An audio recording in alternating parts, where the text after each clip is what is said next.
Bow, the battered fortress of Belgrade teetered on the brink of disaster. After days of relentless bombardment, continuous assaults, and mounting casualties, the walls showed signs of imminent collapse. Dust and rubble filled the air, and the defenders were stretched to their absolute limits. Amid this chaos, one figure emerged as the last hope for the garrison: John Hunyadi.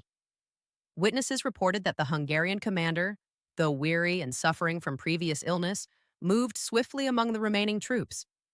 He assessed the damage, identified weak points in the defenses, and delivered a message that would resonate through the ranks. The fortress could still be saved, but only through immediate and decisive action. With a mix of exhaustion and determination, Hunyadi gathered his remaining guard, battle-hardened soldiers who had survived the worst of the siege. Their numbers were few, but their resolve was unshakable. Hunyadi knew that if the fortress fell, the Ottomans would gain a decisive advantage in the region. Time was critical, and hesitation could prove fatal. The commander's plan was audacious. Rather than waiting for further assaults that could overwhelm the already battered defenders, he intended to seize the initiative.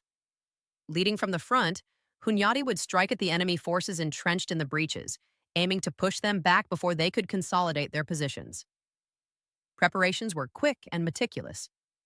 Weapons were inspected and distributed to the remaining soldiers. Archers and gunners were positioned to cover the advance, providing suppressive fire to reduce the enemy's ability to respond. Makeshift shields and barricades were gathered to support the counterattack, while orders were given to prioritize speed and coordination. As the sun rose, casting a harsh light over the ruined walls, Hunyadi and his guard moved into position. The air was thick with smoke, dust, and the acrid scent of gunpowder. From their vantage points, Ottoman forces, confident after days of relentless pressure, had begun to consolidate their footholds in the breaches. Their banners flapped defiantly above the walls, signaling the proximity of victory. Hunyadi's command to advance was both simple and powerful. The defenders would strike before the enemy could entrench further. With a war cry that echoed across the fortress, the remaining soldiers surged forward. The counterattack was immediate, violent, and desperate. Every step toward the breaches was contested. Every inch gained a testament to courage and discipline. Close quarters combat erupted almost instantly. Swords clashed, shields splintered, and the screams of combatants filled the air. The remaining Ottoman troops, taken by surprise by the sudden offensive, were forced onto the defensive.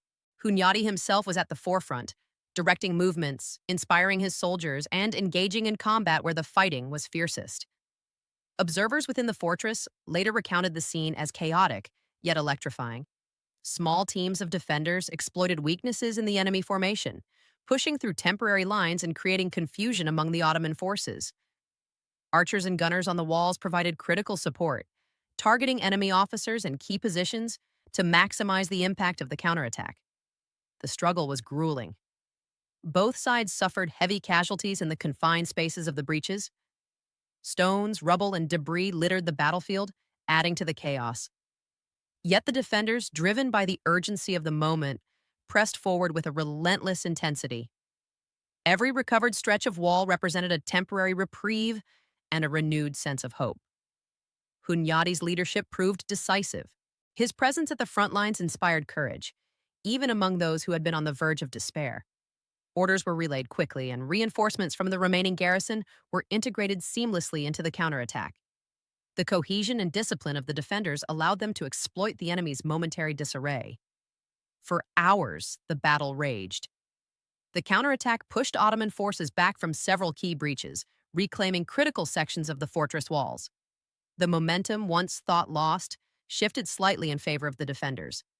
Soldiers who had been exhausted beyond measure found renewed energy, driven by the sight of their commander leading by example.